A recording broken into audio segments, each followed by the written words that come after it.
Salut à toi et bienvenue dans cette quatrième vidéo consacrée aux extensions dans VS Code, donc les plugins. Alors tout de suite, on est parti. Donc on avait vu précédemment cette partie-ci, qui était les extensions pour VS Code. On a déjà installé une extension qui était le pack pour pouvoir nous aider dans la traduction et la compréhension de VS Code.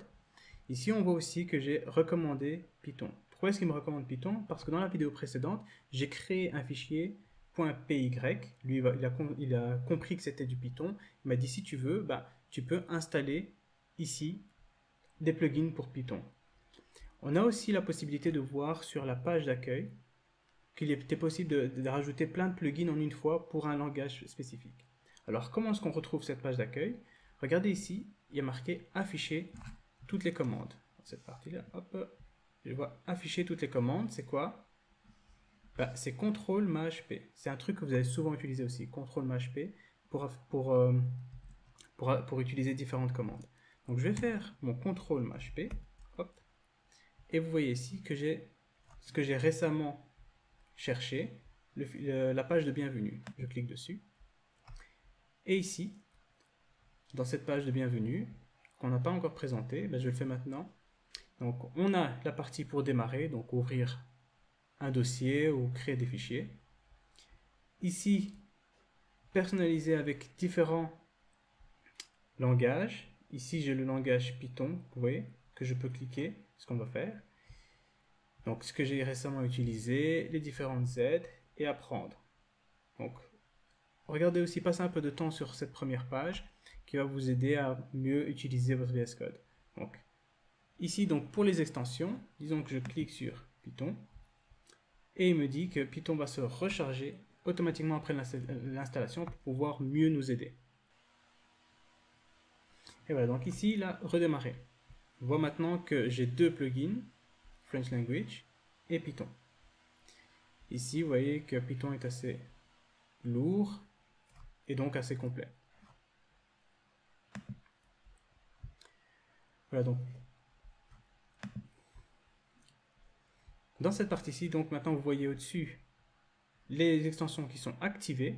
Je peux cliquer dessus et avoir un aperçu des extensions, avoir de la documentation sur les extensions. Je peux cliquer sur Python pareil. Voilà. Je peux aussi faire des recherches. Disons que je vais travailler avec PHP. Je vais taper PHP et il va me donner plusieurs extensions possibles. Donc, à moi de cliquer dessus et à chaque fois d'aller m'informer sur ce que fait l'extension. Donc ici, j'ai des informations sur quelles sont les features, donc les fonctionnalités que l'extension me propose, pour voir si ça correspond à mon besoin. Autre chose qui est important à savoir, comment choisir une extension ou une autre. C'est assez simple. Regardez ici, au niveau de... Hop, regardez ici, au niveau de la cote qui a été donnée. Donc ici, je vois la cote. J'ai aussi le nombre de téléchargements. Je vous avoue que j'avais utilisé IntelliSense pendant un moment, mais je préfère IntelliFans pour PHP. Donc ça, c'est vraiment des choses à prendre en considération pour l'installation de vos plugins. N'installez pas 10 000 plugins, ça ne sert à rien, ça va juste un petit peu ralentir votre VS Code. Et installez les choses au fur et à mesure. D'ailleurs, pour ça qu'ici, je ne vous donne pas comme certaines... vidéo, les 5 meilleurs plugins de VS Code ou les 10 meilleurs plugins de VS Code, sachant que il n'y a pas de 5 meilleurs ou 10 meilleurs, c'est juste quels sont les plugins qui vont vous aider le plus, qui sont adaptés pour ce que vous allez faire. Donc ici, vous voyez qu'une fois que j'ai choisi ma version de VS Code, mon plugin, je peux l'installer. Donc ici, j'ai des plugins qui ne demandent pas de redémarrage et des plugins qui me demandent de redémarrer. Une fois qu'il a été installé, quand je vais dans tous mes plugins ici, hop, si je supprime ceci, voilà, je vois qu'il a été rajouté à mes plugins. Et lorsque je clique dessus, je peux soit le désinstaller, soit juste le désactiver. Ou le désactiver pour un certain espace de travail, pour un certain dossier, un certain projet. Sachant que je vais travailler dans un projet en PHP, dans un autre projet je vais travailler en Python, je peux désactiver ce plugin pour ce projet-là, parce que je ne vais pas l'utiliser, comme ça mon éditeur reste un peu plus léger, plus rapide. Donc, par contre, il y a un plugin que je vais vous demander d'installer, ça va être Live Server, car c'est un plugin qu'on va devoir utiliser par après dans HTML, CSS, et déjà maintenant pour que vous puissiez voir. Donc voilà, c'est Live Server, c'est le premier, celui-ci. Je clique sur son installation, et qu'est-ce qui va me permettre Live Server? Il va me permettre de pouvoir utiliser et travailler dans mon dossier, mes fichiers, comme si c'était un petit site web. Ici, parfait, fallback, tu te casses. Et donc maintenant, vous voyez que j'ai mon index HTML. Maintenant que j'ai installé Live Server, si je fais clic droit, il me dit, veux-tu l'ouvrir avec Live Server? Je clique dessus, et automatiquement, il m'ouvre ma page web. Et regardez dans mon URL, il me donne l'adresse 127.0.0.1 2.550. Donc ça c'est quoi? C'est l'adresse de mon PC local. Chez tout le monde c'est la même, c'est 127.0.0.1. Et donc là, on utilise notre PC local comme si c'était un site web. Donc notre site, il est actuellement hébergé en local. C'est un truc que vous entendez souvent quand les développeurs parlent. Est-ce que tu travailles en local ou pas?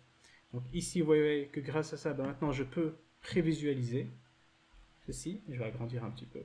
Hop, ma page. Et donc travailler directement. Je peux changer le titre de ma page par installation de plugin. CTRL S. Ça, on me dit qu'il est en cours. Je viens ici, je rafraîchis. Ah, j'ai même pas eu besoin de rafraîchir, c'est vrai. Live Server rafraîchit automatiquement votre navigateur une fois que vous avez fait des modifications dans les fichiers. Encore une fois, c'est trop bien, VS Code. Ici, j'ai pas envie d'avoir ma liste ordonnée parce que j'ai déjà les numéros ici. Donc, je change avec mon F2, hop, mon OL en UL. Je sauvegarde, je retourne de l'autre côté, elle a été changée. Et voilà pour les installations des plugins. Donc ce qui est important de se rappeler dans cette installation de plugins, dans cette fonctionnalité d'installer les plugins, c'est que vous devez d'abord savoir quel est le plugin dont vous allez avoir besoin. VS Code vous aide quand il voit une nouvelle extension et qu'il sait qu'il y a des plugins pour ça, il vous les propose. Prenez le temps d'aller faire une recherche sur les plugins, de lire un peu les différentes fonctionnalités qu'elles apportent, regardez si elles sont bien cotées, si elles sont suffisamment downloadées, pour être sûr que ça fonctionne, et n'installez pas des plugins à tout va comme certains vous disent, oui, tu dois installer tel et tel plugin. Installez vraiment quand vous en avez besoin. Donc, ici, moi, je vous laisse tester différents plugins, jouez déjà un petit peu avec Live Server.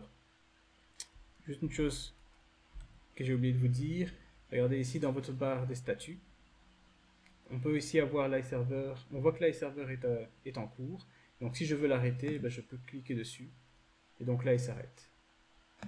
Et si vous voulez le relancer, clic droit, et vous relancez Live Server. Petite chose que j'avais oublié de vous dire. Voilà, donc testez un petit peu ceci, commencez déjà un peu à vous amuser avec ça, et moi je vous vois dans la prochaine vidéo pour personnaliser votre espace de travail, et aller un petit peu plus loin dans le fait que vous allez vous approprier VS Code. Voilà. Vraiment, c'est se l'approprier. Ça doit être votre outil et il doit être personnalisé à vous. Il doit vraiment s'adapter à vous. Ça va? Ok, à la prochaine et testez bien.